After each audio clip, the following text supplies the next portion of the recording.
It's that time of year where I read the top 10 nominees for the Goodreads Choice Awards in the category Mystery Thriller.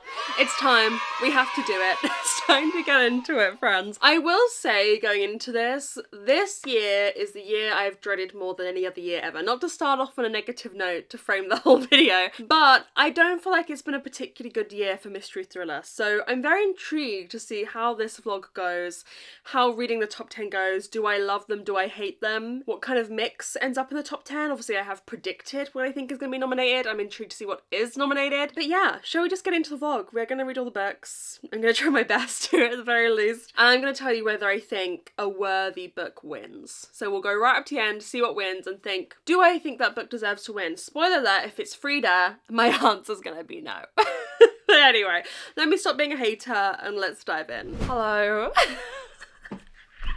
Hello everyone. I feel sick. I feel sick. It is time to find out what is nominated for the top 20 of the Mystery Thriller category and the Goodreads Choice Awards. They came out this morning. I have not looked. Oh my god, but it's time. I feel sick. I feel sick. Oh my god. Okay, this is unreal. Okay, now I'm freaking. Here's a reminder of what I predicted would be nominated. In the previous years that I've done it, one year I got 11 right, the next year I got 13 right. So you'd hope I'd keep improving, but I said when I filmed the predictions, I've never felt less confident. I've never felt less confident in my predictions. So really it's anyone's game. Since I did the predictions, there are two books I think will be nominated that I have not picked. I think the John Mars release, I can't remember what any of these books are called, but John Mars' release, I discounted because he's usually in sci-fi. However, I think that will be in mystery thriller this year. So I think the John Mars book will be there. And I think the Reese Witherspoon and Harlan Coben collaboration will be there. That had only literally just come out when I filmed the prediction video, but I think it's had good initial numbers and I think that'll be there. Now that doesn't count for my numbers for the prediction, but shall we find out? I'm gonna zoom in so we only see 4 at a time. Am I screen recording? Yes, I am. Okay. Okay, so here we have 3. Oh, 3. Okay. King of Ashes, I predicted, would be top 10. S.A. Cosby, that is there. John Grisham, I discounted. I thought John Grisham don't get nominated no more. I thought, no way in hell is John Grisham getting nominated, but he is. I hope that doesn't make top 10 because I'm not particularly interested. Dan Brown, I was debating whether they would nominate him or not, but he's there. Dan Brown is there, and I think that could do well. And my man, 4 Men. I don't know how I feel about that. Man. But my man, The Impossible Fortune by Richard Osman is there. Yep. Everyone vote. I mean, this will be coming out when the winner's announced, but everyone vote. I'll be making my patrons vote for Richard. Okay, we're off to a good start. I got a 3 and 2 that I'm excited to read. Dan Brown, 2 I'm not excited to read. Let's just say that. Okay, next line. Interesting! Okay, Famous Last Words I predicted, and Not Quite Dead Yet I predicted. I hope Not Quite Dead Yet makes top 10. Stacey Willingham snuck in. Stacey Willingham was one of the books I was saying, like, she could be nominated. There was, like, for the last 4 spots in the top 20, there's, like, 20 books that could fit in there. So, like, I put Shari Lapina in. Maybe Shari won't be there and maybe this will be there. You know what I mean? But I enjoy a Stacey Willingham, so I wouldn't be mad if that did well. I'd rather that did well over many other books, if I'm honest with you. And the John Mars, again, I said I should have put that. And I've read Famous Last Words, but I don't think that will make top 10 because it hasn't got a great average rating. It's got a lot of ratings, but not a great average rating. So I don't think that'll make top 10. So what we're at 5 out of 8. Right now. Yeah, that's not bad. Okay, next line. Okay, interesting. Okay, I predicted, we've got 2 Fridas here. I predicted the Tenant. I didn't predict the Intruder because that's only just come out, and I think there should only be 2 Fridas. I don't want there to be another Frida. We'll see about that. Oh my god. Okay. Heartwood, I predicted, and I have read Heartwood. Again, don't think that'll make top 10. It was fine. It was a good book. It was fine. I think I gave it 4 stars. And the Reese Witherspoon and Harlan Coben is there. I should have put that in. God damn it. I should have put that in. Okay, we got... Fuck off.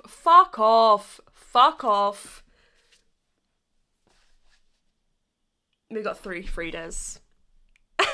No, here's the thing, okay. 3 Fridas? No, that actually makes me mad. And not just because, I mean, this is probably good for my end goal of her not winning.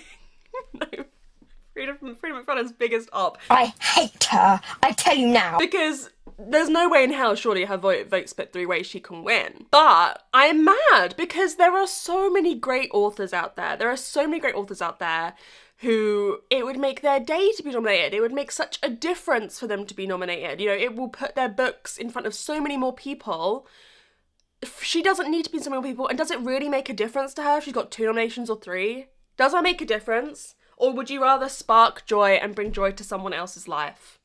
I'm so mad. That makes me angry. That makes me angry that they've done that. Like, I'm not even like hee funny. Like, if, for example, the next Vera Wong's isn't here, that could have made Jessie Santanto's day. Or like, what else have I got here that hasn't been nominated? The Compound! That could have made that author's day. I'm pretty sure that's a debut. That could make a huge difference. She doesn't need to be here. Okay, anyways.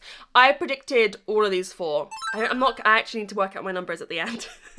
I predicted The Ghostwriter would be top 10. I predicted The Perfect Divorce would be top 10. I predicted The Missing Half would be top 10. Fuck. I'm so mad they did The Missing Half. I know I predicted it, but I'm mad about that as well because it's got a ghostwriter and I don't think she should be nominated. It's going to be awful and it's going to make top 10. Oh my god. It fucking stinks. It stinks. The Ghostwriter I'm excited about. The Perfect Divorce I'm not. The Missing Half I'm not. Let's go to the final ones. Oh my god. Okay, Vera Wong's is here. Oh my god, I predicted all these. Guys, I did so well this year. Okay, let's at least be happy about that. Beautiful Ugly by Alice Sweeney is here. Lisa Joy, Don't Let Him In is here.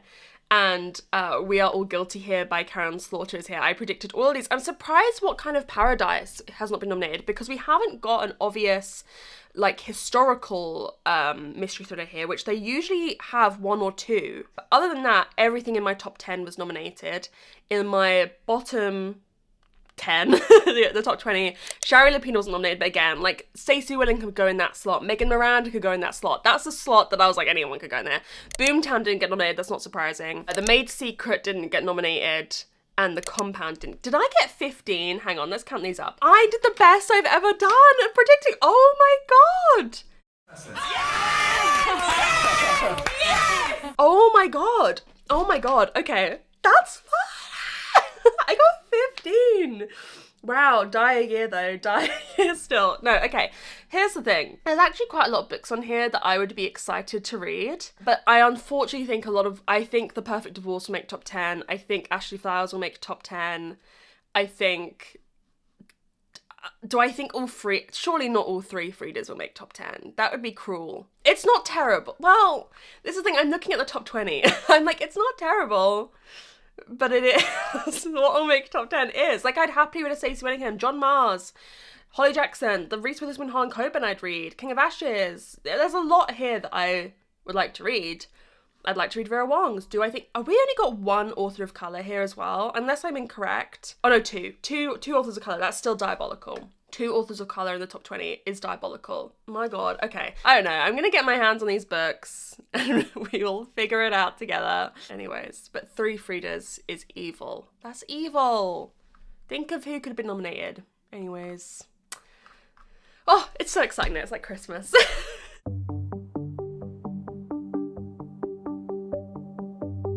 Okay, first book of the Goodreads Choice Awards Mystery Thriller category 2025. Down. Now, when I was thinking about what to read, I had a whole conundrum because I'm trying to figure out what is going to make top 10, right? And there are some books on my TBR that I'm very excited to read that I think will almost certainly make top 10, like The Impossible Fortune, like Not Quite Dead Yet. However, I am excited to read these books and I fear, who knows, but I fear the top 10 is going to shake out to not be a lot of books that I am excited to read. So I want to save them, but then the conundrum becomes, if I want to start with the book I'm not as excited to read, which Frida do you pick? Because will all 3 make top 10? Dear God, will all 3 make top 10? Or if not, which 2? Which one? I don't think 1, I think it'll be 2 that make it, but like, how do you pick out of the 3? I'm not sure if The Beautiful Ugly by Alice Sweeney will make it. I'm not sure if the Ashley Flowers will make it. So It was a very difficult decision. I had a whole discussion about it with my patrons. But I started with The Perfect Divorce by Geneva Rose. I'm pretty sure this will make it. If it doesn't,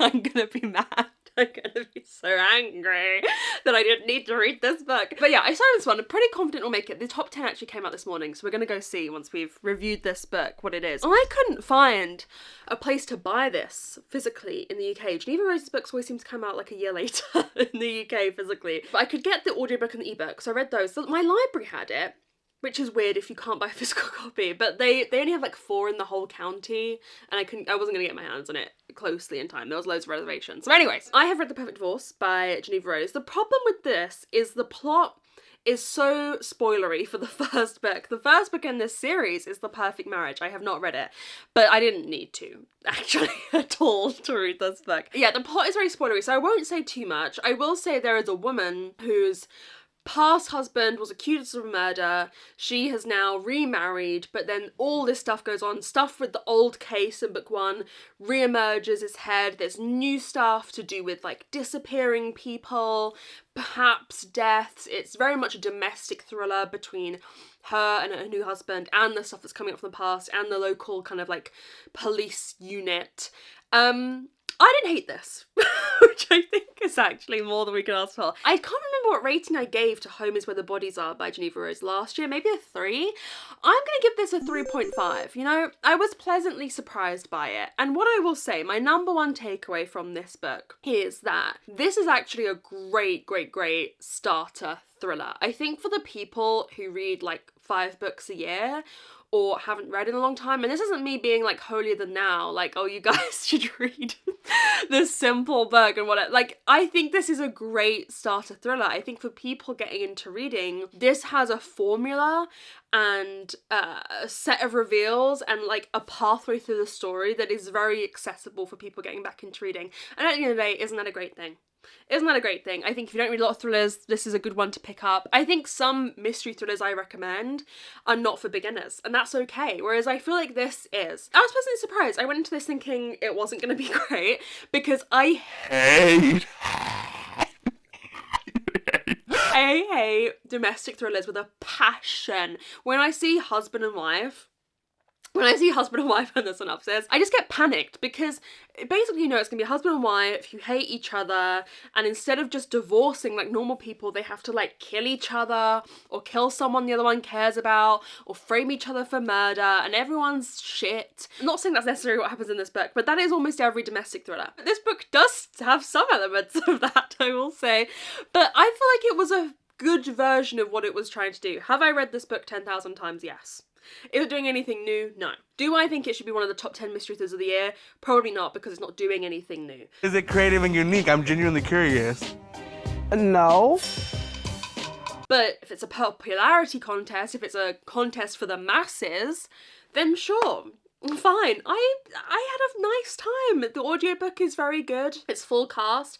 My favourite perspective by far to read from was the sheriff, who's like a new sheriff, and I really enjoyed his perspective. I like a good, like, I mean, you know, say what you want about the police, that's true. I feel like a lot of us mystery thriller readers, you can view the problems in the police system, but also enjoy a bit of like police detective work in your mystery thriller. A lot of mystery thriller readers, I know, balance that dichotomy. Because everyone else in the story is incredibly unlikable.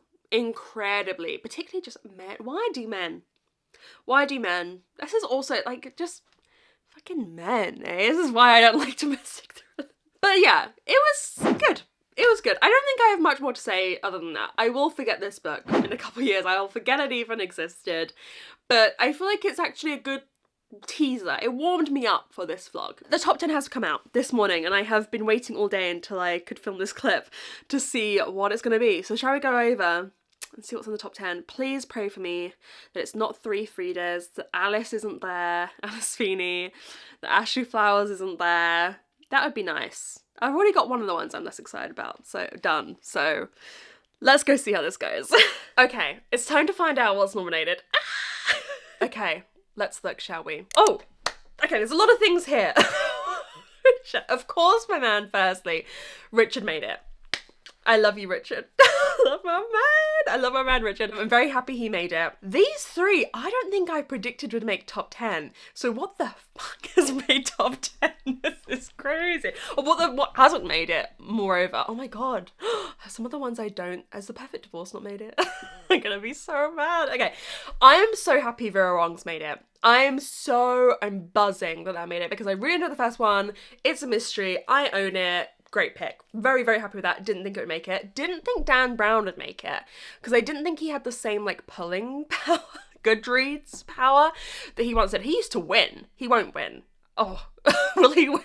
I don't think he will. It's 600 pages though.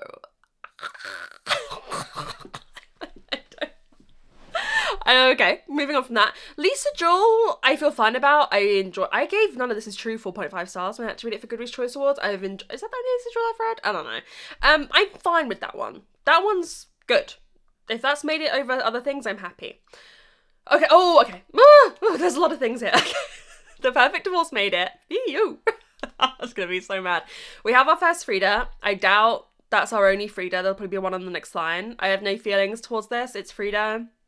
Don't care. I did not think The Beautiful Ugly by Alice Feeney was going to make it because even though it's got 250,000 ratings, it's got 3.6 average rating, and so I just thought that wouldn't make it. I just thought not enough people, I think for the top 10 it's about people loving the book, right? And I thought not enough people loved this. Not happy about that. I don't enjoy an Alice Feeney. I may allow myself a DNF or two here.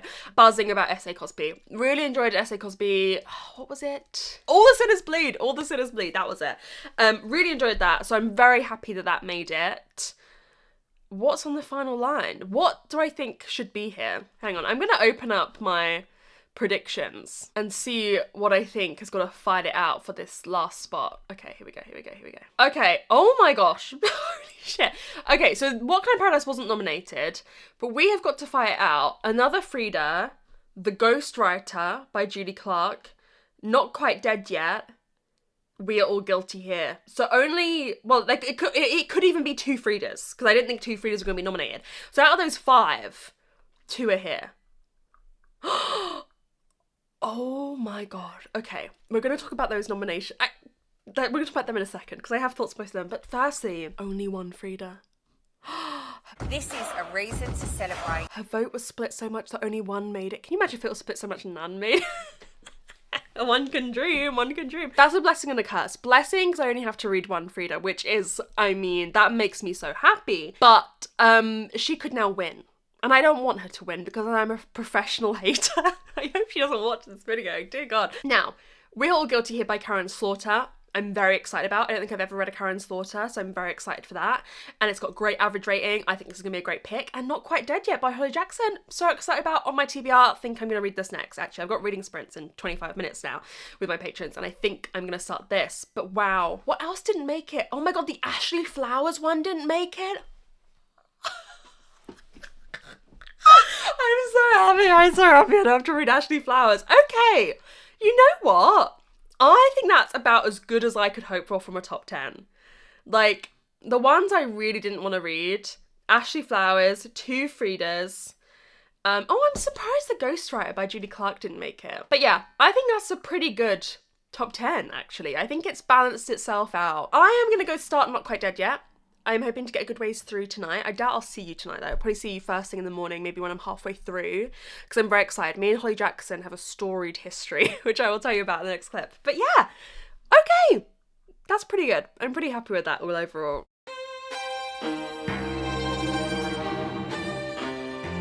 Hello, fancy seeing you here. Oh, I haven't put the dust jacket on. Here it is. It's got a cool thing here though. I don't know where the dust jacket is. I'll hold it up when I finish the book. Not Quite Dead Yet by Holly Jackson. I think I told you I was going to read this next. I am halfway through. I might be loving this. I might be loving it. Everyone sit the fuck down. Sit down. Debuted #1 in my head on the brain chart. Oh my god, so brief summarization of my relationship with Holly Jackson. Love dearly the Good Girls Guide to Murder series. I think one of the best YA mystery series ever written. Loved it. Think As Good as Dead. Oh my god, I get passionate talking about that book. As Good as Dead, the final book in that series. Gravely misunderstood and truly outstanding. Then 5 Survive. I actually have a whole vlog of me reading 5 Survive. Oh, Cut the cameras. Hated. I thought it was awful. Rushed. Whatever. Don't need to get into that. Reappearance of Rachel Price? Meh. I think I gave it 3.5. This! She's back, baby. She's fucking back. She's back. Okay, this is Holly's adult debut. I will say, it's like young adult. Not young adult, but young adult. You know? But I think that's a good perspective. How a lot of adult we read is old people. Married with children, domestic thrillers, and I don't want to read that. Whereas this is a young girl, you know, she's 27, which feels young to me now that I'm almost 26. I'm like, she's young, she's a child. In this, we're following Jet, who basically goes home one night from this fair that her family runs and gets banged in the back of the head, gets hit in the back of the head, wakes up in hospital, is like, I'm alive, this is great. The doctor tells her, I'm sorry, babe, but you're gonna die in a week. There's like a little part of bone that's like gonna cause an aneurysm and you're gonna die. But you can walk around, you can leave here and walk around, but you're gonna die. And I wasn't sure how I'd feel about that. Like when I heard that synopsis, I was like, will that feel kind of stupid though? Will it feel kind of unrealistic? Or I don't know, will I just not buy into that part of the plot? But I am bought in. And she decides to solve her own mystery.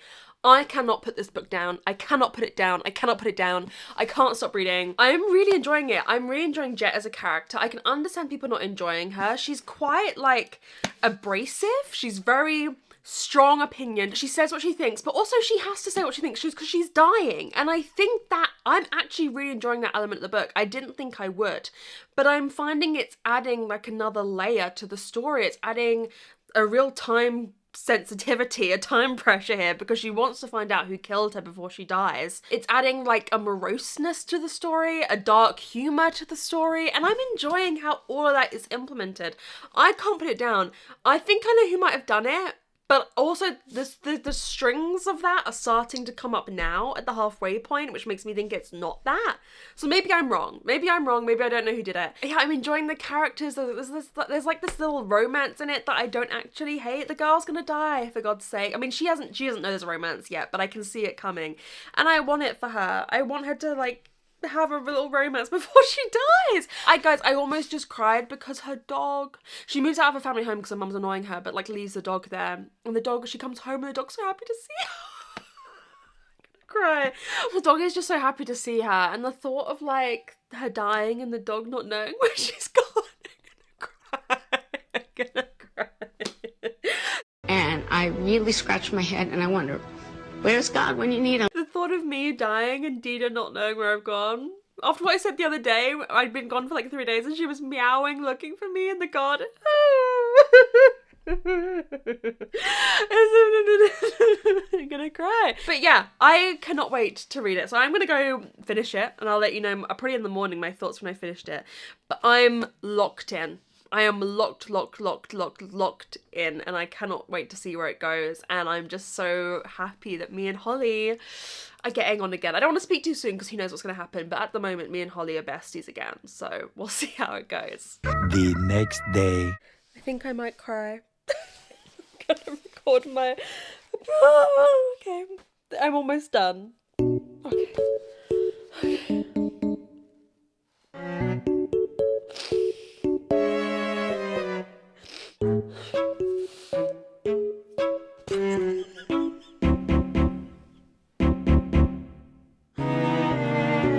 Oh, my mascara stings. It stings. It stings.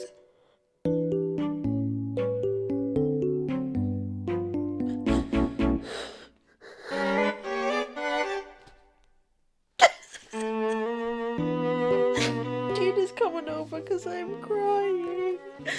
Dina. Dina, we're going to finish the book. Thank you for worrying about me. She's very concerned.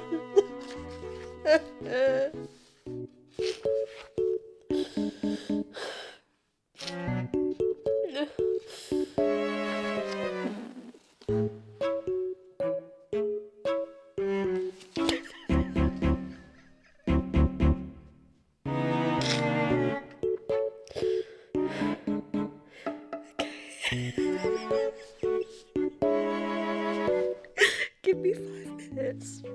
Give me 5 minutes to collect myself and then we'll talk. I need 5 minutes. Okay. Okay,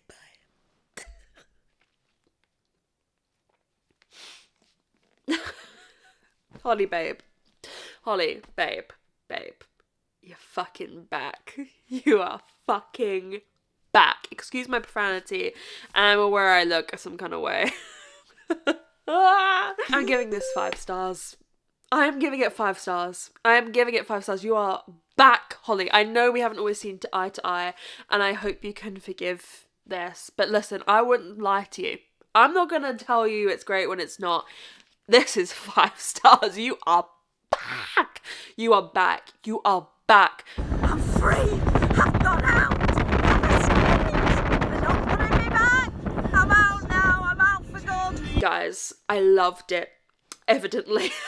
I actually think it is such an accomplishment for like a mystery book to make you cry like this. A mystery thriller book. It has so much going on to make you cry like this. Like, it's an accomplishment. Yes, it does set out to do so, but I think it's an accomplishment. Emotionally, the gravitas that this story has throughout, like I was saying before, impeccable. Like, the journey that you go on throughout this, the mystery, the different kind of clues we unearth, and the way the mystery unravels, the like little relationship that is so bittersweet that you have, the mix of characters that you have.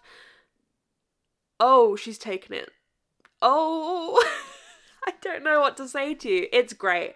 I will say the reveal for me, the whodunit, didn't feel like entirely earned. I think the book is pointing you in like one direction for most of the book, which is who I thought earlier had done it. That's, you know, I was incorrect. And I would have appreciated just maybe a few more hints. They definitely are in retrospect, but it didn't feel like, oh yeah, it's so obviously... Dida, we've got company. She's scratching on the side of the wardrobe because I'm not paying her attention. She was very concerned when I was crying though. Yeah, on the whole, it's good. It's good, Holly. You should be proud of yourself. I just feel like this is a real momentous occasion for me and my Holly Jackson relationship, because obviously I loved her and then we went through the dark years and I feel like we're back. You know, I think you should write more adult Holly. This kind of like young adult, I think is a really good perspective for you to be in. I loved Jet as a character. I loved her dark humour. I loved her perspective. I don't know if I could have had the strength if I found I had a week to live like she did in this week. But it's gonna be hard for something to top this for me. I think this is great. I think there has been part of me this whole time, I don't know if I've said it earlier in this video, but when I've been talking to people, I have been predicting if Frida doesn't win, I think this is a potential, because she has fans. Like, she always wins YA. I think she would have a real shot of winning. And I think this would be an incredibly worthy winner. I can't believe it. I wasn't expecting to give this 5 stars. I thought we'd lost our magic, Holly, but this is a great book from start to finish, in my opinion.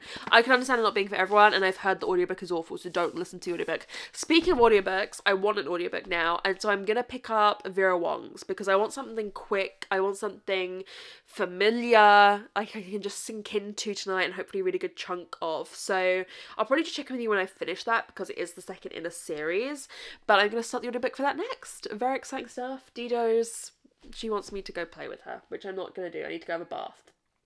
She's looking sad. Anyways, I'll check with you once I've read Vera Wong's.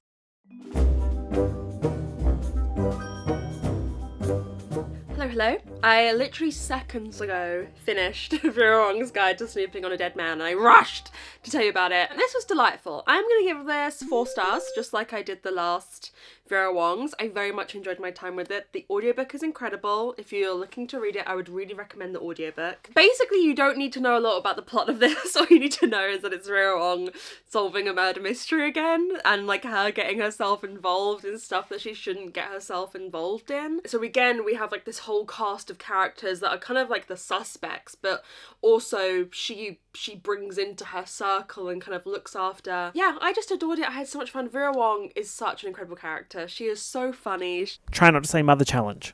Failed. She's got so many different layers to her. She's got so many different like quirks and isms that she has. Like, one of my favorite things is she'll say something wrong and someone will correct her and she'll be like, yeah, that's what I said. That's what I said. Yeah, she's just got so many little, you know, mannerisms that you just grow to love so much. She's so much fun to read about. This does take a dark turn. in the plot. I think the plot was very well handled. I think the plot, you know, the kind of mysteries and twists are perfectly placed out the book. Sometimes I read a murder mystery and like nothing happens to the first half and then you get a sudden like onslaught, whereas this is just perfectly like slowly done. A clue here, a twist here, a clue here, a hint here. At the end, the kind of ending of this is quite a dark turn. And I don't want to spoil anything, but I think it was really well handled, and I think it's something that some people need to read about, because I think some people want to pretend stuff like this doesn't happen, or blame the wrong people for stuff like this happening, blame victims for stuff like this happening, and I think that it was just really well handled. I will say, the reason it's not a 5 is I do feel like I never get attached to the rest of the cast of characters. To me, Vera Wong is the star, baby. Her star is so bright, she eclipses everyone else in this book. Like, there is no oxygen left for anyone else. And so I always end up feeling like our wider cast of characters are a little bit meh. You know, they're fine. But Vera Wong's the star. She's why you're here. She's why you're reading it. And the problem is these characters are all going to kind of like continue with us throughout the story. They're not bad. They're not like badly developed, but they don't stand out to me and I don't remember them. And so when it's the next book and they're all back again in some, even just like popping in a little bit, you suddenly have to remember who like these 10 people are. And I find that a bit tricky, and they don't stand, like they're all just kind of like serving the plot, serving the story. She is everything. Vera Wong is everything. She's incredible. She's a beautiful person.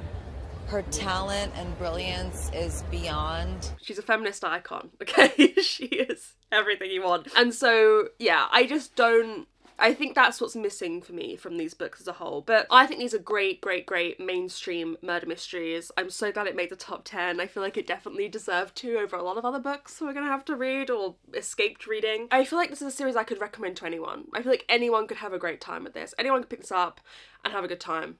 Literally anyone could read this. Dida could read it. She's very interested. The plot of this was very good, and I'm excited. They're going Paris in the next one. Woo! I'm very excited for Vera to go to Paris. That'll be so fun. So that is our next book done. Now, it is Saturday, and the vote closes 8 AM Monday. So really I need to read whatever I read this weekend. I accepted already. I've been a bit sick, guys, behind the scenes. You don't need to know about that. But like, I've accepted, I'm just going to read what I can before the vote closes, and I will finish the rest of the books next week. It's not the end of the world. It's fine. We're still going to read the top 10. Here are all of our books that we still have left to read. Here's the thing. That was my 97th book of the year. And so we were having a discussion. I had reading sprints last night with my patrons. Like, do I want to make The Impossible Fortune by Richard Osman my 100th book of the year? That would be pretty iconic. But I don't know if I can read 3 books this weekend while also having a life, spending time with Tom. I've also got some of the video to edit still. So I don't know if reading 3 is realistic. I know I can definitely finish 2. So I'm going to take with me, because I'm going around Tom's now for the weekend, I'm going to take The Impossible Fortune. I'm going to take Frida, because I kind of want to get it over and done with as quickly as I can. And I was going to take the Karen Slaughter, but it's actually quite long. So I think I'm going to take the S.A. Cosby. Maybe I'll take the Karen Slaughter with me too, just in case. That's what I'm going to take. I don't know what I'm going to pick up next. I feel like it'll probably be either the S.A. Cosby or the Frida, depending on how many I think I'm going to read. How successful I think I'm going to be. But yeah, I'm very, very excited. I feel like this is going pretty well so far, but maybe that's because I'm reading all the ones I'm excited for first, and I'm leaving all the ones I'm not excited for to the end.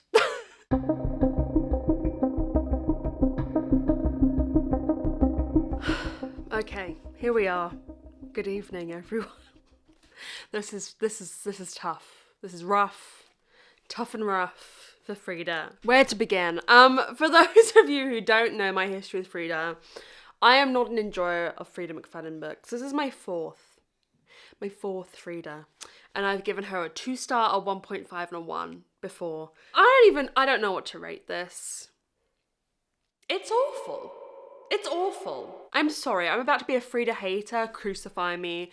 If that is my one sin in life, being a Frida hater, so be it. Well, I'm being nailed to the cross like Jesus was, and he did nothing wrong.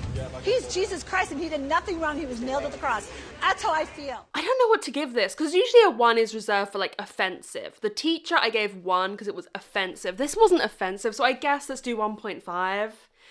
But it's horrific. No, you know what? I'm giving it a 1. Fuck it. I'm giving it a 1. It's just... If this wins, well, there's a real possibility. I fear for where we're at as a society. I really do. I really do. All you know about this is this guy who's like, he has life all figured out, turns out he doesn't, loses his job, he has to get a tenant to move in to his house that he owns, and lives there with his fiancée, and everything starts going wrong. So it's a male protagonist, first of all. Men? Why am I reading about a man? Why am I reading about a man? No. I'm okay, actually. These books, I've come to conclusion, Frida McFadden books, after 4, are basically the simplest premise you could possibly think of. Freddie's fed up too. He's like, I've had enough, babe. I've had enough. Let me out of here. It is like, what about that? What about that premise actually is intriguing? A man has to get a tenant to live in his house and everything starts going wrong. That is level 1 of an idea, right? And when I think of the books I love, they have level 10 ideas. Think of Gillian McAllister, a book that's been in this awards before, right? A woman witnesses her son kill someone. She wakes up, she goes to sleep, wakes up, it's the day before. Then it's the day before that. She is going back in time to solve why her son has killed someone. What an idea. What a concept. What am I reading here? I love books that feel like so much has been poured into them, where authors have poured so much themselves into them, so much research, so much thinking. I feel like Frida wrote this in a day. A day! I can understand why she churns them out. I am past being able to say that these thrillers are like good entry points for people who don't read a lot. You know, if you're trying to get back into reading, read a Frida McFadden. I'm past that. This is like the TikTokification of our short attention spans and short brain capacity because we're all overwhelmed, because we're all like operating at such a high stress anxiety level because of everything in the world. Like this is like baby food for that. And I just have to speak my truth. They're awful. They're awful. And I don't even understand why they're so popular, because nothing happens, babes. I could give you 10 thrillers. If you read this and enjoyed this, I could give you 10 thrillers where so much more happens. Nothing. Freddie, thank you for your contribution. I hear it. I hear it. I hear it. I can give you so many more thrillers where so much more happens. Nothing happens. Nothing happens. Here's another thing. Frida, she spends so little time on her books, evidently. I'm so sorry. It's late and I'm tired and I got caught in an awful rainstorm today, so I'm not feeling it. But she's publishing like 3-4 books a year. Babe. Spend some more time. Do a 3rd draft, a 4th draft. She spends so little time on her books that we have so few characters in her books. Her books have very few characters. I mean, in this book, there's really 3. There's really 3, but really 1. Like, we spend so much time with this man, and I have to sit there with this man's inner monologue. This man who, like, is just non-stop looking at this tenant going like, oh, I want to fuck her, but I shouldn't fuck her under the same roof as my fiancé. Like, I shouldn't do that. But her erect nipples. The erect nipples. I don't want to hear about erect nipples and little skimpy pajama tops ever again. Thank you, I'm disengaging. I'm not engaging. Are you serious? Okay, listen. I don't want to hear it. It's atrocious. Everything about this is bad. Everything about it is bad. Everything about it is recycled things that have been in thrillers time and time again. If this wins, like, what is the point? What is the point? Can we all just stop? Like, I really want to stop. I love mystery in particular as a genre, mystery thriller. I loved reading these categories. But what is the point if this is what wins? I bet you every other book in this log will be better. Even I'd take The Perfect Divorce, for Christ's sake. I'd take it. Terrible. Unlikable. And here's the thing. A lot of books I read, I don't mind an unlikable character. These are unlikable with no source. At least be unlikable with some source. You know what I mean? Something about you. A bit of a villain, or just a bit of like a little something. You know what I mean? Mayonnaise, left, right, and centre. I don't know what else there is to say. Oh, awful. I'm so sorry. I hope Frida should not be watching this. I hope she never does. Because this is not for her, and if you're a lover, good for you, but pick up any other book in this vlog. Any other book. When I think of everything that happened in Not Quite Dead Yet, and the layers and the clues and everything, I just listened to a man talk about erect nipples for 8 hours. Anyways, I think I'm going to treat myself, even though it won't be my 100th book, who really cares? I'm going to start The Impossible Fortune next. So hopefully I'll talk to you tomorrow morning about that. We shall see. But I feel like I need to cleanse my aura. I'm going to go wash my hair and just like wash this book off of me.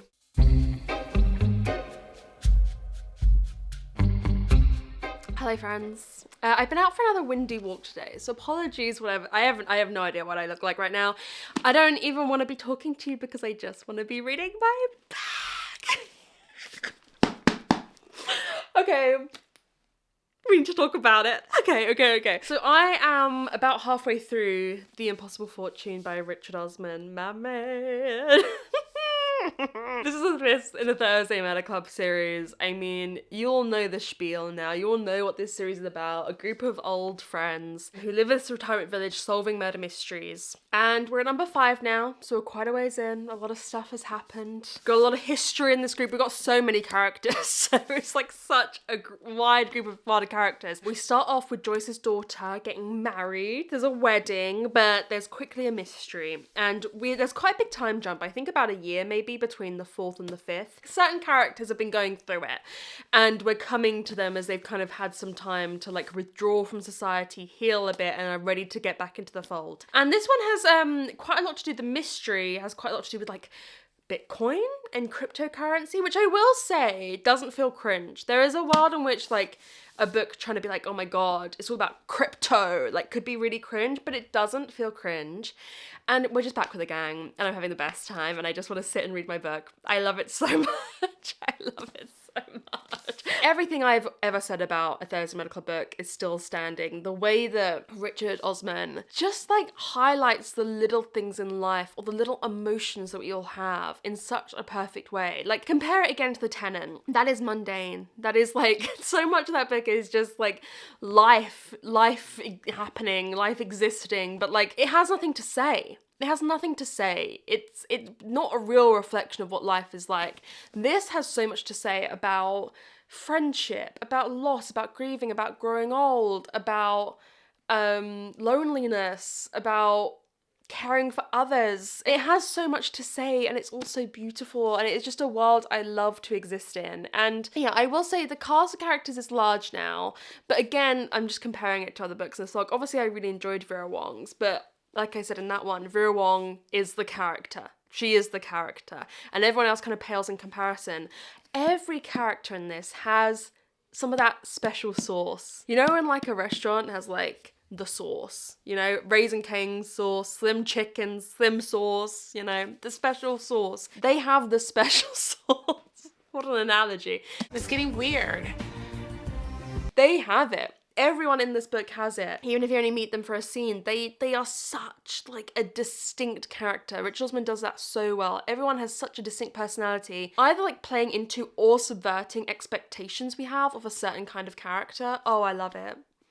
Oh, I love it. I'm having so much fun. Now, the vote does close 8 a.m. tomorrow, which I'm gonna have to be up early enough to vote or vote tonight. I am, like, while I'm reading this, also right in the back of my mind is a predicament about what I'm gonna vote for. Do I vote for this? Or I did love Not Quite Dead Yet.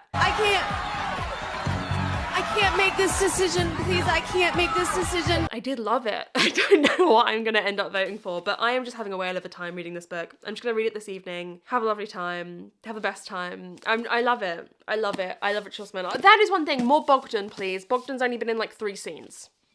I need some more Bogdan. More Bogdan required, please, Richard. I'm hoping he turns up more in the second half. Hello, it's later, back home, and we have to vote because I'm not going to read any more before the vote closes at 8 a.m. We've read less than I would usually like to read before voting time, but I'm just going to accept it. Water off a duck's back. It is what it is. I'm still going to read all the books and let you know and rank them and let you know whether I think the deserving thing wins. I haven't read a ton more. I literally like 30 more pages of The Impossible Fortune, so I have to make a decision. Do I vote for Not Quite Dead Yet or The Impossible Fortune? My head is telling me Not Quite Dead Yet because I've read it, I finished it, I gave it 5 stars. I could conceivably still give this 4.5, right? I could still get 4.5, but my heart is telling me to vote for The Impossible Fortune. I think I want to vote for The Impossible Fortune, because even if like this doesn't end up being a 5, or in the end I'll tell you tomorrow once I finished it whether I think I should have voted for Not Quite Dead Yet or this. This is one of my favourite series of all time. Like, I'm not going to regret voting for it. I'm not going to be like, oh, I wish I hadn't given Richard Osman my vote. I love that man to the day I die. He's never let me down. Holly has let me down. So we're getting some like track history, you know, like the RuPaul's Drag Race track history, bottom 2 win, you know what I mean? Their track histories are different. The track histories are different. So I think I'm gonna vote for The Impossible Fortune. Whether I regret that remains to be seen, but I think, oh God, I've got to do it. I'm voting for Richard, my man. My man, we will see by the end of the video whether I regret that. I mean, I could have another book still, the Karen Slaughter, the S.A. Cosby. I don't think any of the other 3 are gonna blow my socks off. But those books, I could be like, I should have voted for them. Such as the trappings of me not reading all of them before the vote closes like I usually try to. So yes, I will let you know my thoughts on this tomorrow. I'm excited to actually take my time, not try and rush this now, this evening or something. Take my time with reading the rest of this because it's my favourite series and I'm not gonna get another one for 2 years. I'm gonna reread this series soon, I've decided, with the audiobooks, because I read them physically the first time. But I think a reread with the audio could be really fun. Anyways, I've voted. Good night. I'm tired.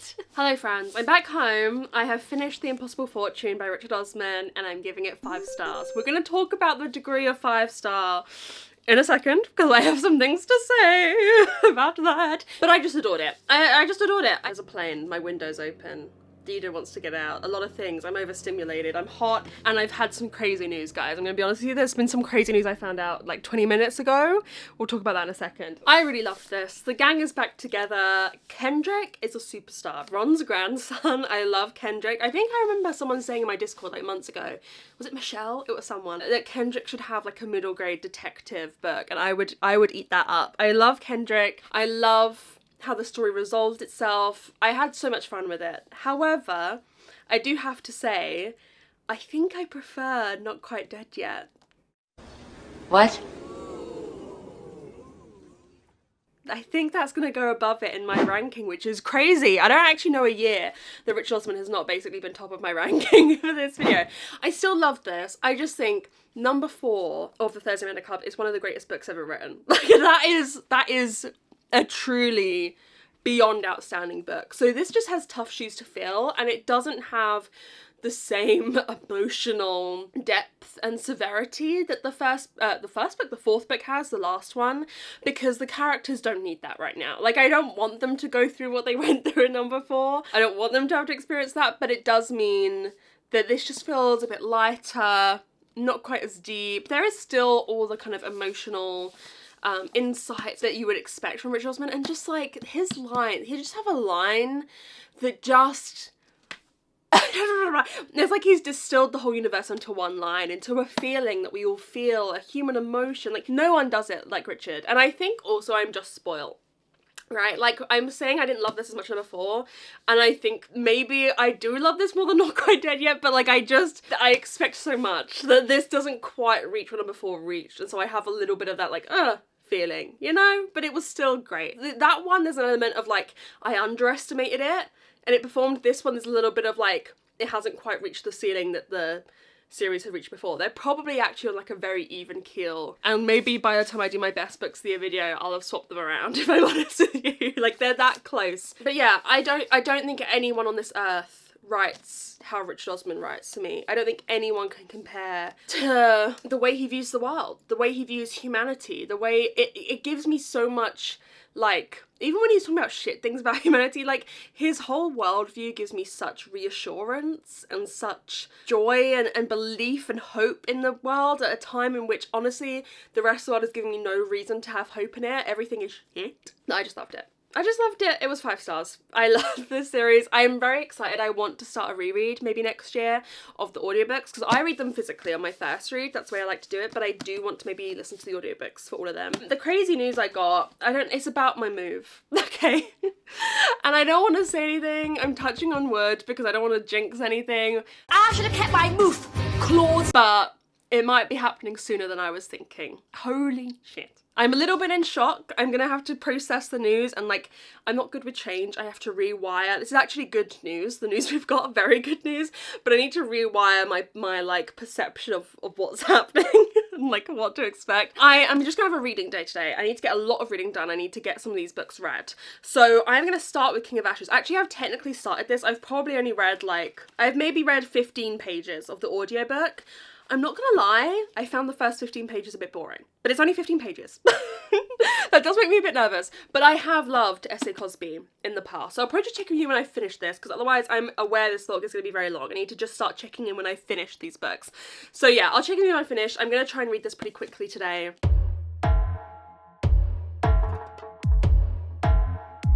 Okay, this next book is an interesting conundrum I don't get that often, where I think a book is very good quality, but I really didn't enjoy it. I'm sorry to say. So I've just finished King of Ashes by S.A. Cosby. I think this is a well-written book, but I was so bored.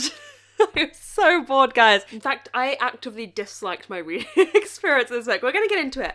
Basically, what you need to know is our main character, Roman, gets called home. His father has had an accident, is in a coma. He has to go back to his sister and brother and help them out. However, his brother, Dante, don't get me started on Dante. He's got himself in trouble, and Roman basically has to sort this out. This book is very much about like gangs, there's a lot of death, a lot of violence. This book is incredibly heavy, depressing, dark. I don't think I can oversell how dark this book is, and I just think that is not what I wanted to be reading yesterday, which we're going to talk about in a sec, the emotional roller coaster that yesterday was, but I just kept thinking, can I reread Vera Wong's, please? Like, yesterday was a Vera Wong's day, not a King of Ashes day. I'm getting older. I don't know if I want all this drama all the time, if I'm being honest. But I also think I would have had problems with this regardless of the day. Yeah, I think it was a bit of whiplash, going from a book like The Impossible Fortune, where, you know, it's about death and murder and shady underhandedness, but it still manages to keep, like, a ray of hope for humanity. No. And this book is bloody, gory, unhinged, so descriptive with its violence, so depressing, I haven't read a book like this in a long time. Like, I love a good murder mystery, I love a good thriller, but something so just like, the world is cruel, there is no hope, there's not a single ray of hope in this world. That's how I felt reading this book, and it just meant I didn't have fun with it. I didn't, and this pains me to say, because I think S.A. Cosby is a wonderful writer. I think this is objectively well written. I really enjoyed All the Sinners Bleed, which I think was last year, and that had some very interesting, like, character realizations, character dynamics. I didn't find the situation that these characters are put in with these kind of gangs and having to, like, get the gangs off their back, I didn't find that interesting or compelling in the way it was written. So, like, I can see that, like, technically S.A. Cosby's a great writer, and I would read more from him. But, like, what I experienced in All the Sinners Bleed, and what I've heard also about Razorblade Tears, there's a real, like, cut through of emotion, of some kind of realization the characters go on, like, a real character journey. I didn't really feel like there was a character journey apart from maybe into, like, darkness in this one. I think also what was an impediment was I didn't feel super attached to any of the siblings. Like, they were there, they were just characters on the page. They didn't stand out to me. I wasn't attached to them. I wasn't rooting for them. I was kind of just watching what they did. This is a very weird experience. So I'm going to give this 3 stars for me. I think it's maybe even lower in terms of, like, enjoyment, but I think it's a good book, and I think S.A. Cosby's a good writer. Like, in terms of writing craft, in terms of writing ability, this is better than The Perfect Divorce, but it will be going below The Perfect Divorce in my ranking, just in terms of my enjoyment. If I'm honest with you, I was the closest I've been to DNFing a book so far in this video. I'm not anti-DNFing. Who knows, I may still DNF a book, but I'm trying to get better at DNFing. But, like, I didn't want to do that in this case, because this is obviously a much better book than Frida or Geneva Rose. Like, it's obviously a much better book. But with those books, you can kind of just read them quickly. I'm not going to lie to you. Frida, that audiobook was at 3.5 towards the end, for, like, the last half hour, just to get through it. I'm not going to lie to you. Whereas this obviously required more thought. It's a more intelligent book, but God, was it a slog. I will read more of Stay Cosby in the future. I just think this plot didn't work for me, and oh my god, I told you I was going to tell you. Yesterday was an emotional roller coaster, hence why I think I needed something less brain requiring than this. We found out early in the morning when I spoke to you, we'd found out that we thought we were now going to have to move into our flat before Christmas, when this has not been even a consideration for us, really. So that's why we were I was like shocked, thinking, oh my god, it's gonna be very soon. Then we found out that was a mistake by the solicitor, and then we're like, oh my god, when is it gonna happen? But we have now agreed on a date, and we have exchanged contracts. So it's locked in. We're moving sometime in January. Oh my god! Okay, it's happening. Everybody stay calm. What's the procedure, everyone? What's the procedure? Stay calm! Wait. And you guys will see it. It's finally gonna happen. 2026 is gonna start off with the move and with good vibes. But it did mean yesterday drained me, because I was constantly just like on the phone to people, trying to find out what was happening, trying to find out what the truth was, trying to find out when I'm moving. So it was an intense day. So yeah, I don't think this was the book of the day. But I am gonna start this evening, I think, the Lisa Jewell. Lisa Jewell books are usually very quick, usually popcorny. It's a domestic one though. It's man and wife, you know. A man, you let him in, but you shouldn't. I gotta be honest, it doesn't light me on fire as a synopsis. I'll let you know my thoughts either when I'm halfway through or just probably when I finish it. Lisa Jewell books, there ain't a lot to think about. I enjoy them, but they're easy reads. So hopefully it'll be more successful than King of Ashes was. That one makes me sad.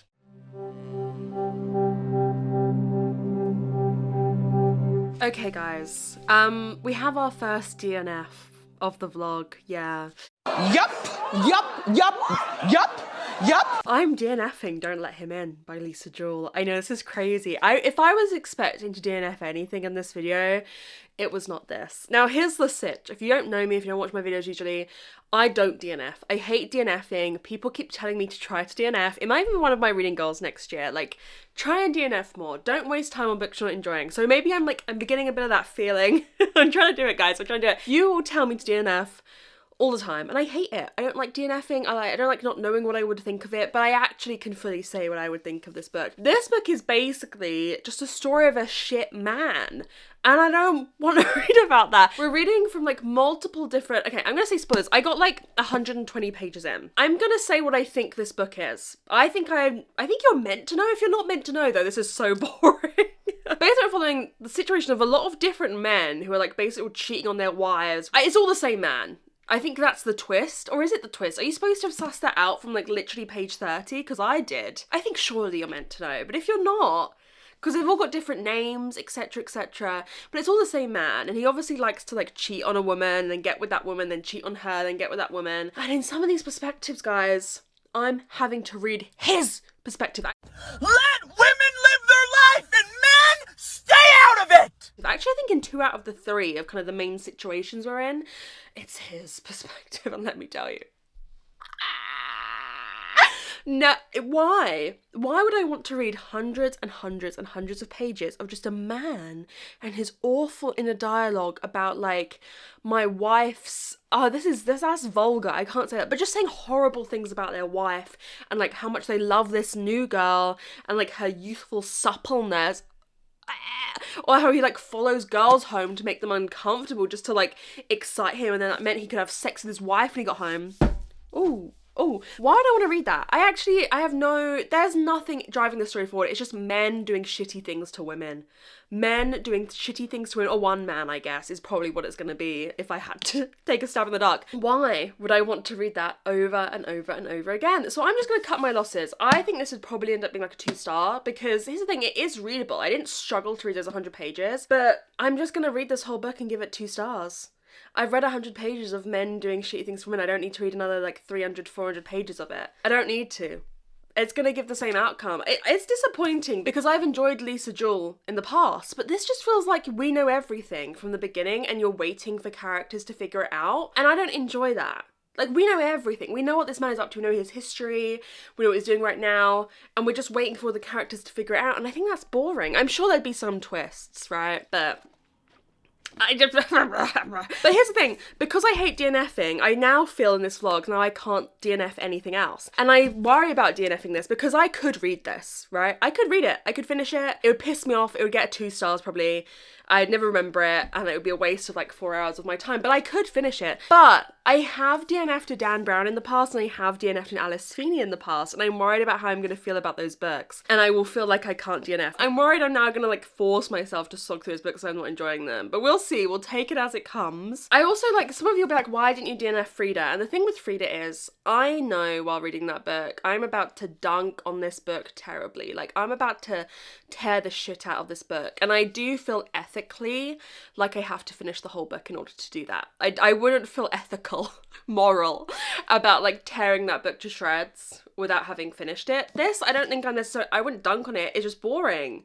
Boring characters, uninteresting, unoriginal, done 10,000 times. I hate domestic thrillers, there's nothing I like about this book, there's nothing I was really enjoying, other than that Lisa Jewell's writing is readable.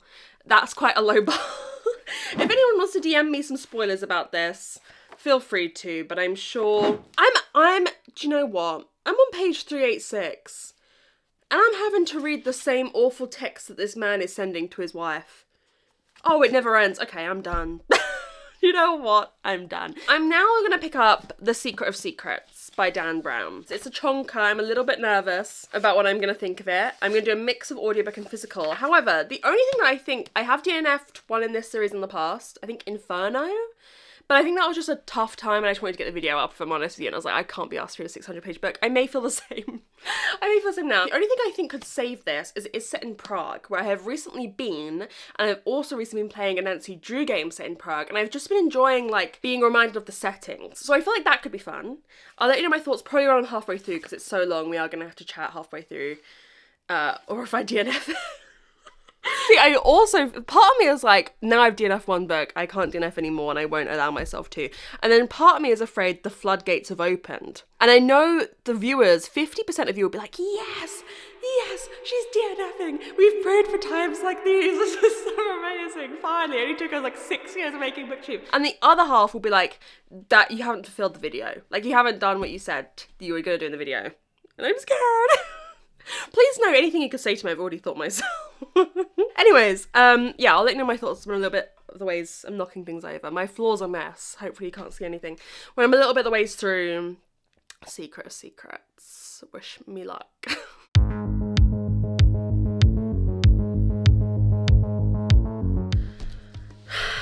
Hello. I fear the floodgates have opened. Don't be mad at me, please. I'm going to explain everything. Excuse me, Megan, that behaviour's unacceptable. I don't like it. So I got like 70 pages into this and I'm soft DNFing this. I'm so sorry. I simultaneously hate DNFing because I hate to let you down, but I also feel like this is the right decision for me in this moment. I'm soft DNFing this. I think I'm going to do a video actually. Tangent, but I think I'm going to do a video sometime in the first half of next year where I read books I've soft DNF'd, because I think there's probably about 5 on my TBR that are soft DNFs. I just fear... How deep do we want to get? It's been a tough year. This is my favourite video of the year. I hate to do this in my favourite video of the year. But it's been a tough year. Obviously, the move is finally happening, but it's been a whole year process. We had our offer accepted on our first property on the 15th of January. Obviously, we lost that one, but it's been a whole year. And I think I'm just feeling a bit beaten down, but simultaneously just ready to now move in and move on. And I think that's making me a bit like... fuck it, I don't want to read this. I don't want to do this. I don't want to read something I don't want to read right now. I don't know, I think it's making me a bit like, I don't want to waste my time, you know? And there is just something about Dan Brown's writing that I find tricky. Obviously, I DNF'd Inferno in this series. I'm not hating this. However, I can't explain to you how much the idea of slogging through this book and reading a 600-page book fills me with such existential dread right now. I'm not even like because I'm on a time crunch for this video or whatever and I want to get this video up, because if it was any 600-page book, if it was Wolf Hall, if it was Royal Assassin, which I really want to read, if it was even the European Travels for the Monstrous Gentlewoman, the second Athena Club book, which is one of my favourite books of all time, like, I don't think I'm capable of that right now, in all honesty. I think I'm beaten down. The world has beaten me down.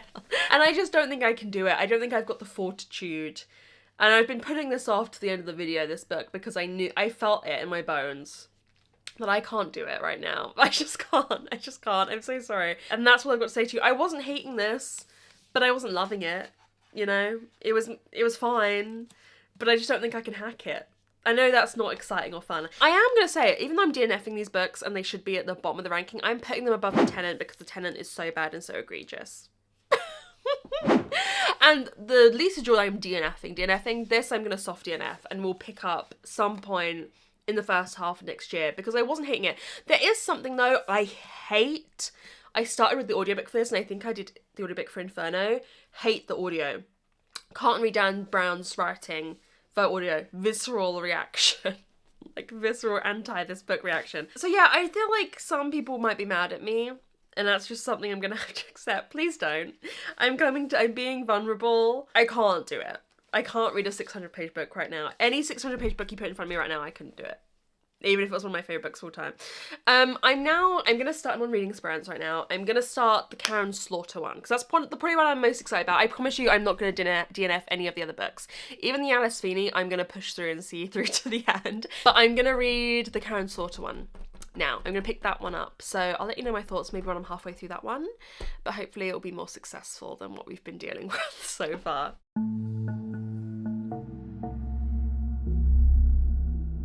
I am happy to say that I am loving reading again. Wow. Guys, this book is something.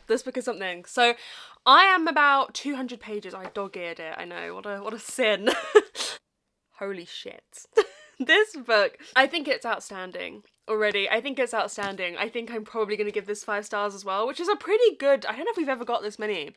I will not be giving Alice Feeney 5 stars. let's sit in the joy that we have right now. Okay, so this book is essentially a small town mystery where, you know, we've seen these a lot. There's a lot of authors who kind of do small town thrillers. And basically in this, 2 girls go missing. And we are following Emmy, who is the daughter of the sheriff. Dida wants to get in my wardrobe, one sec. Let me just open it up for her. Yeah, otherwise she will keep trying to open that door. Yeah, Emmy is trying to investigate it. That's all you really need to know. This is a brilliant example of a small town mystery. I feel like often those kinds of books are like a bit popcorny, like you think like a Stacey Willingham. Not a lot of depth, they're going on that vibe and they do that vibe well. This is a really intelligent, detailed, mature, sad version, you know, unavoidably horrific version of one of those books. It's not like a light, sometimes I think those are kind of like light, like, oh my god, we're a small town solving a mystery kind of books. That is not what this is. This is a really, really accomplished book. It feels very vivid. A lot of our characters feel very detailed. The setting feels lived in. This town has so many like internal politics and relations, and this person knows this person, this one's angry at this one, and it all feels just very like lived in and established. I would compare it to, like, you know, I love an analogy to get my point across. You know how if you play The Sims 4 now, there's like no lore, there's no histories, no backstories, but if you go back to Sims 2, oh my god, the lore that exists when you already jump into a Sims 2 world of like, this person's having an affair with this person, this thing's happening, this, you know, this really feels lived in. I've already cried twice, 200 pages in. I'm scared for what is about to happen. I'm scared for what is... You all right? No, I'm not gonna cry. Okay, what happened? Maybe I'll cry. I already now just want to read everything Karen Slaughter. I believe this is also the start of a new series. I'm already gagging. I'm already so excited for it. This is a heavy book though. I would not go into this lightly. It is dealing a lot so far, particularly with child SA and child abuse and all the horrific things that come with that. And so yeah, I would really like look into trigger warnings, especially if you know that topic is difficult for you.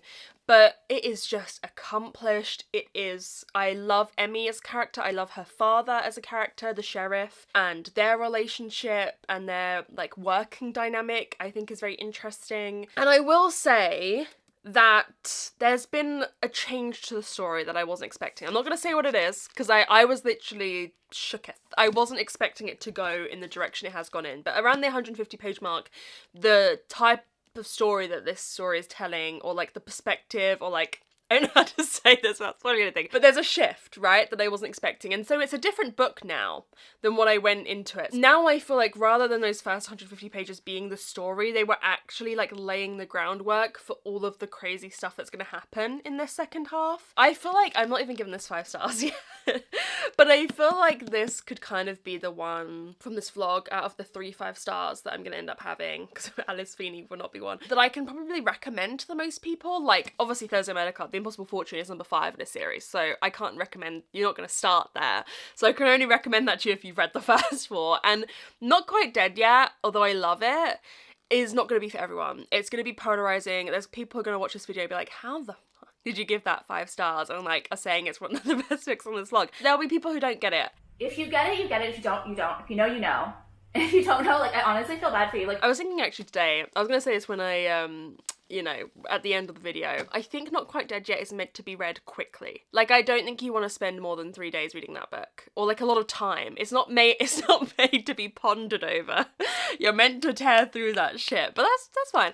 But anyways, yeah, I'm gonna go finish this, but I am like, wow, I need to read more Karen Slaughter. Okay, We Are All Guilty Here is finished. 5 stars.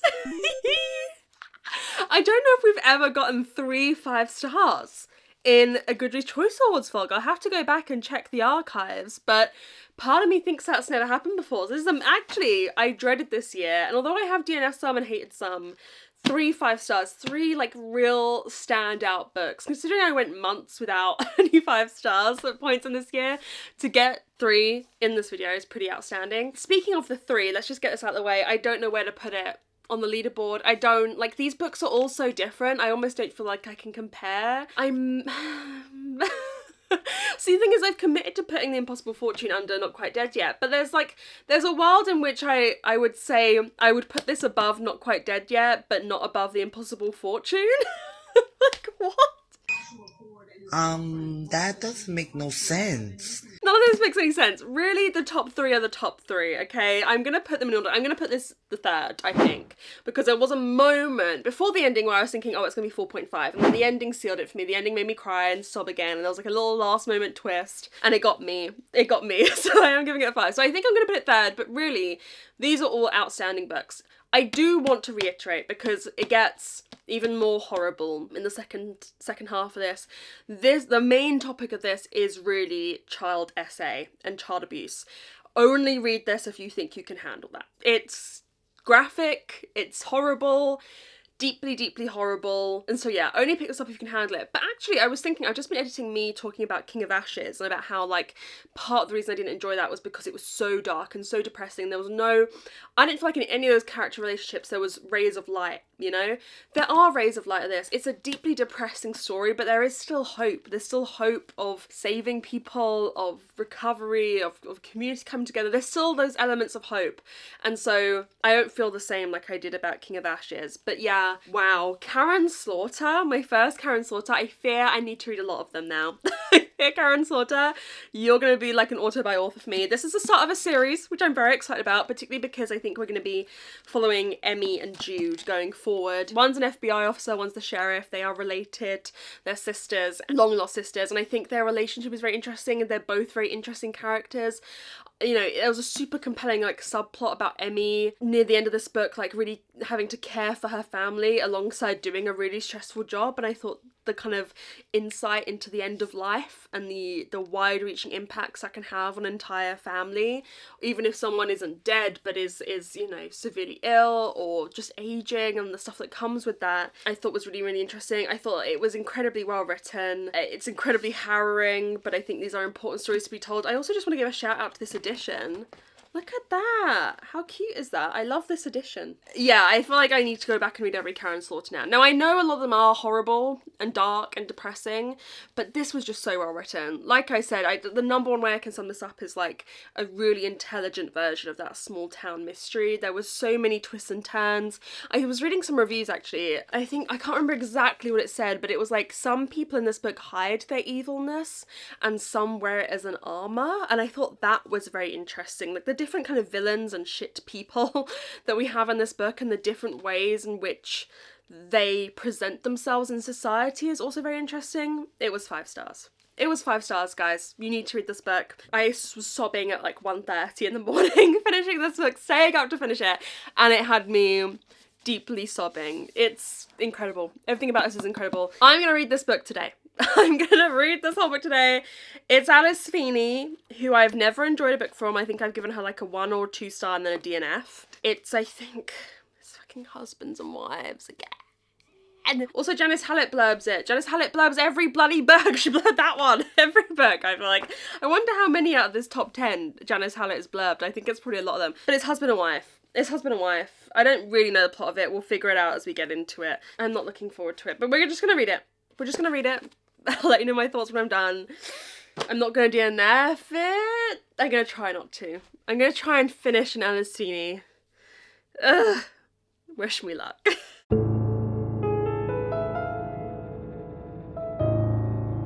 No. No. Nope, nope, no. Awful. Diabolical. Horrific. And there it is. And there it is. I read it, guys. I read it, but at what cost? Listen, I don't want to spend too long on this because I just want to find out who the winner is, to be honest. But this book is horrific. I think I'm going to give it 1.5. Basically, the only reason it's not a 1 is that I don't think the writing's as bad as Frida. Frida's writing is worse than this. Grady Green is an author and he's on the phone to his wife as she goes missing, basically. Like, she's like, oh, there's a woman lying down in the road, I need to go help. And he's like, no, no, no. She goes out with the car and is never seen again. And he has to go to this tiny Scottish island to try and learn how to write again, to try and be able to write again. And he's meeting mysterious people on the island. He keeps thinking he's seeing her on the island. I hate every big decision Alice Feeney has made in any of her books that I have read. I DNF'd Daisy Darker, I've read Rock, Paper, Scissors, now read this one. Every, like, twist that she's had, every big editorial moment, I viscerally hate. The twists of this, A, you can see coming from a mile away. I bet you can kind of take some guesses as to what's going on here. Oh, wait. Oh, wait. Oh, wait. I bet you can take some guesses what's going on. You'd probably be right for some of it, but there's a little twist that makes it so ridiculous that it just takes, it's not even camp, it's not even fun, it's just ridiculous. I'm gonna vaguely spoil things here, so if you care, flip ahead to when I'm in a new location finding out what's won. Alice Feeney loves an unreliable narrator. I think in every one of her books that I've read, there's been an unreliable narrator. And I hate it. I hate the way she does it. I hate the, like... And you know she's doing it the whole time. You know. I know this guy is unreliable in some regard. The whole time. So it's not a surprise. Get out, Alice, of the unreliable narrator bubble. Get out of it. I hated it. I hated the ending. I hated everything about it, really. I mean, the setting is good, I guess. And the reason it's a 1.5, like I said, is the writing a bit better. The audiobook has some sound effects. That probably takes up to the 1.5 as well. There's like, when someone's on a phone, it sounds like they're on a phone, or there's like sounds of a phone ringing or stuff like that. But Alice Feeney just isn't for me. And it does make me question, like, is it fair for me, for these authors? I'm obviously, they are not my cup of tea, and they never will be. Alice Feeney, Frida McFadden, these kinds of authors. Like, should I keep reading them for these videos? Because A, if I don't, people will be like, well, you didn't really read the top 10, did you, Megan? You didn't really read the top 10. But if I do, I'm just hating their book. I'm just hating it. It's a husband and wife again. Another domestic thriller again. Alice, I'm so sorry. I don't think I have anything more to say. Just ridiculous twists that make no sense, but equally you can see everything in this book coming from a mile off. That's what I have to say. Let's go find out who's won, shall we? I mean, not disappointing, because I never expected anything, but bad. So looking back at my prediction, I predicted Not Quite Dead Yet by Holly Jackson, which was a risky prediction. I don't know how I feel about that prediction anymore. That was under the assumption that 2 Fridas would make top 10 and the vote would be split, but 3 were in the top 20 and the vote was split so much that only 1 made it. So I feel like Frida has a stronger chance. I feel like Frida has a stronger chance now of winning. But my thinking behind Not Quite Dead Yet was that Holly Jackson always does well. The Goodest choice was when she's been in YA. and I think she's won most of the years, or won at least reappearance Rachel Price, and I think 5 Survive won. So she always does well. She has a dedicated fan base, and she has a different readership than like everyone else in the category, which really helps. Like, I think the same people are reading Frida, Alice Feeney, and Geneva Rose. So like, I think the same types of people are gonna be voting for that, whereas Holly Jackson's readers have come from YA and are kind of growing up with her. So that was why I predicted it. Obviously, it was now my favourite. It's my number one, technically. I mean, the top 3 are the top 3. I can't really... When you see my best books of the year video in a couple of weeks, if the orders have switched around a bit, mind your business. Mind your business. Shall we see? I feel so nervous. I don't know. I feel like the odds of a book winning that I predicted would win and was my favourite out of the top 10 are low. I feel like that's too much to ask for. Oh my gosh. Okay, are we ready to look? I'm not ready to look. Okay.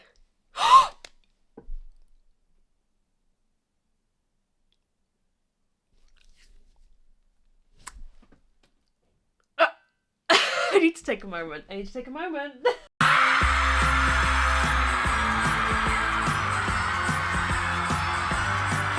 Oh my god. Oh my god.